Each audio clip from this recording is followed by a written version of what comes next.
As we approached home, I could feel something heavy weigh down my heart. It was late, but the boys led me inside and turned on the lights in the lobby. Finally, we can relax. It will be good to have some rest without devils breathing down our necks.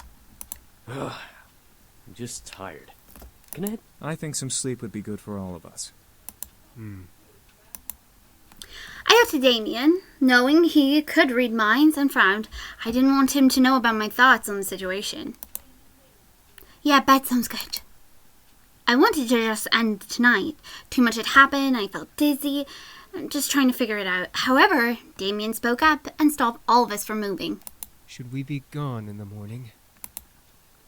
The air became still with tension. The realization of the situation hit the boys like a wave,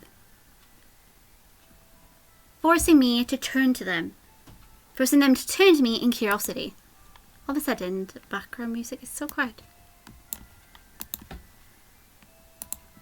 They had remembered their deal and were now awaiting me to decide their fate. I gulped, face to face with the reality of the situation. The boys were leaving it up to me. They looked like they were willing to accept whatever I demanded. It was only fair, though, after all that had happened. I looked at Erik, feeling my heart flutter in my chest. I didn't want him to leave, but would he ask to stay? I hoped he would say no, and ask me to stay longer. As if he knew what I wanted, Erik moved and stepped to me, gently moving a strand of hair from my face to behind my ear.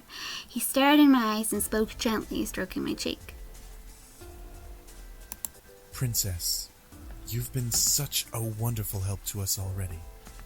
But I'm afraid that I must ask more of you. I've grown fond of being here and of serving you. Would you allow us to stay? Oh. Well, when you put it like that. My heart skipped while a large red blush ran across my cheeks. The boys stared at Erik wide-eyed, but didn't dare to speak out. Erik stepped back to give me space, returned to where he was. I moved my gaze across each boy, trying to make a decision. If they left in the morning, I would never see them again, and my life would return to normal. Boring normal. If I did decide to let them go, that would have been for the best. No goodbyes, no delays. But did I want to? They'd done so much for me in a small amount of time.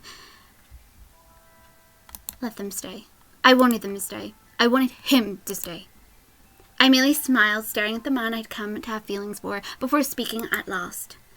I would love it if you all could stay. The boys cheered highly, but nevertheless enthusiastically. I giggled at the sight. It was cute to see everyone so excited, despite the tiredness that ran equally through our bodies. Today was a rough day. My home is your home as long as you can still help with the chores. The boys nodded in unison, agreeing to the terms I had set for them. Despite the good situation, I felt myself slowly slipping into unconsciousness. However, James quickly clapped his hands together, getting everyone's attention and waking me up, making sure I didn't pass out onto the floor. All right, everyone. We're all very tired, so let's head to bed, shall we? Yep. Oh, yeah, sleep is actually a thing. Right. Yep, it's a thing. We've had a very long day, but it will be good to just relax tonight and tomorrow. Sleep sounds really good right now. Yeah, man. I watched a very happy smile grow into Erik's lips. He shared my excitement, knowing that we would be together longer.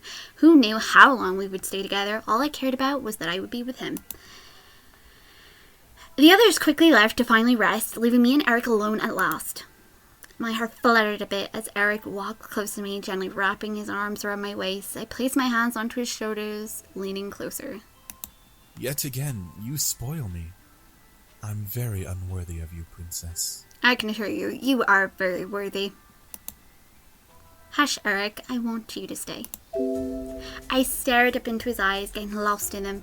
I didn't know if it was the tiredness or my growing attachment to him, but I felt myself leaning to Erik's body and invited me to stay a while, making me forget that my bed was also calling for me. Listen, about what happened at the warehouse. No, it's fine. You did what you had to do. I understand. I had accepted everything while in Erik's warmth. He was real, and he was someone I didn't want to be without, even if that meant nodding against my curiosity. Besides, I was too tired to explore that memory further. Erik nodded before kissing my forehead sweetly. Come, let's get you to bed. I nodded nodded before Erik gently lifted me up into his arms like a bride and carried me to my bed. I didn't want to leave his arms, leaning my head against Erik's chest, but eventually I was slowly lowered to my bed and covered in my bed sheets. I was still in my school clothes, but I was too tired to strip or care. I looked at Erik, finding a yawn from escaping me as he gently ran a hand over my hair. Have a good night, princess. I'll prepare breakfast for you in the morning. I nodded with a tired smile before watching him slowly stand and leave my room, closing the door. A wave of happiness washed over me as I laid in my bed. I made a good choice. Sure, it would be hard, but I could tell I would be able to manage it. Helping around the house and being with a man whom I was slowly starting to fall for would be worth it. I slowly felt my exhaustion take over. I let sleep consume me as I drifted into the darkness in my mind. Everything was peaceful. I was happy. Watch as everything gets interrupted. Yay! Cue! Party pooper. Not really party pooper. Diana. You are an interesting creature. Why, thank you, Diana. Please don't call me creature today. I'm clearly a human. I opened my eyes to see a woman staring down at me with a very sly smirk on her face. I opened my mouth to scream in fright, but a hand quickly covered my mouth. Not to mention, you look awfully a lot like that shadow thing behind Lisette. I don't suppose that you were behind Lisette at all, were you, my dear? Damn it. No screaming now. Too early, silly girl. Oh, true, it is too early in the morning. It's too early to care. Too early to be alive. I could only stare at the woman above me. I still felt weak, not having the strength to move and fight her off. What was going on, and why was she here? Why do the boys like you? You're unique, yes, but that can't be all that you have going for you. I have charisma, charm. I stood up to a devil. I let them stay with me. I have a house.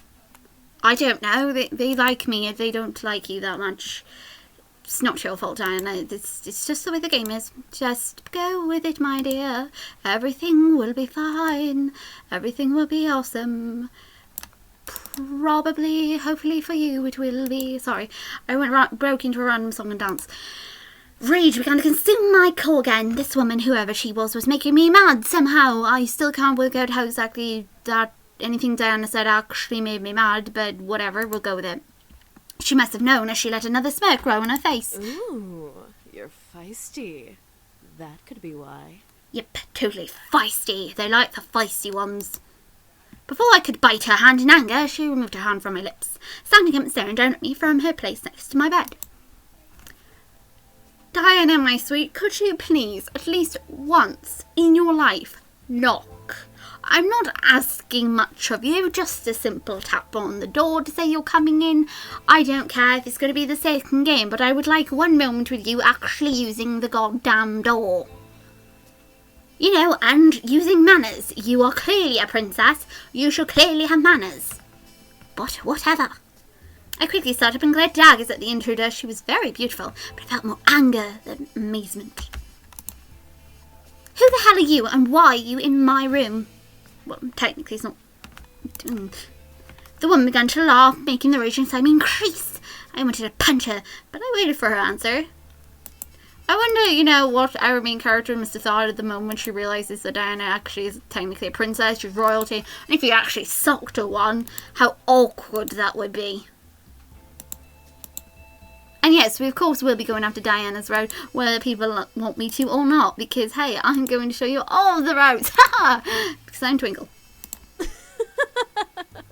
How silly of me. I forgot that we demons are not well known of in your world. You can call me Diana, little human. Azaya, I can't remember her name, is it Azaya or something? You gotta find out her name, of course, in the demo, be sure to check out her thing.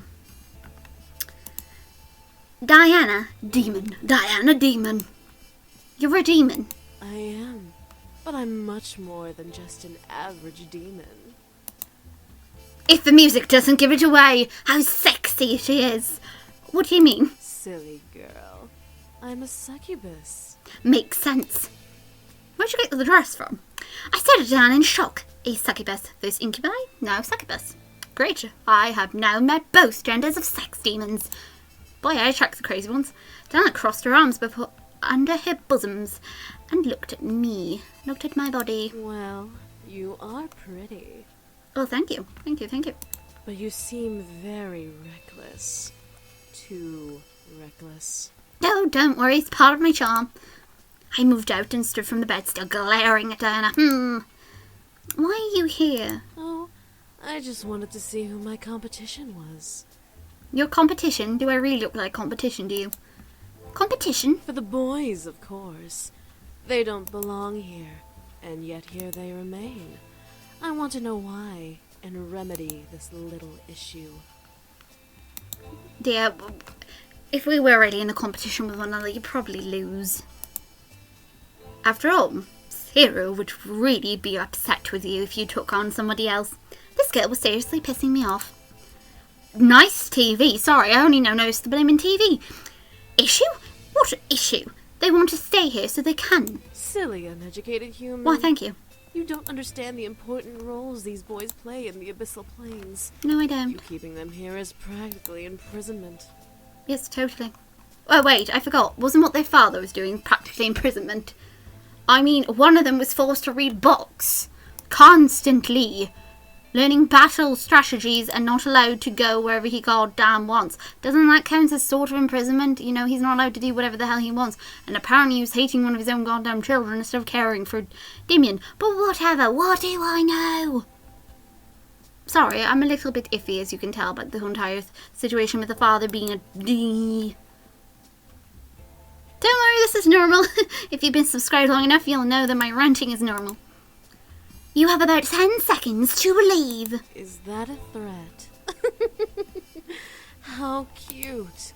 What are you going to do? Kill me?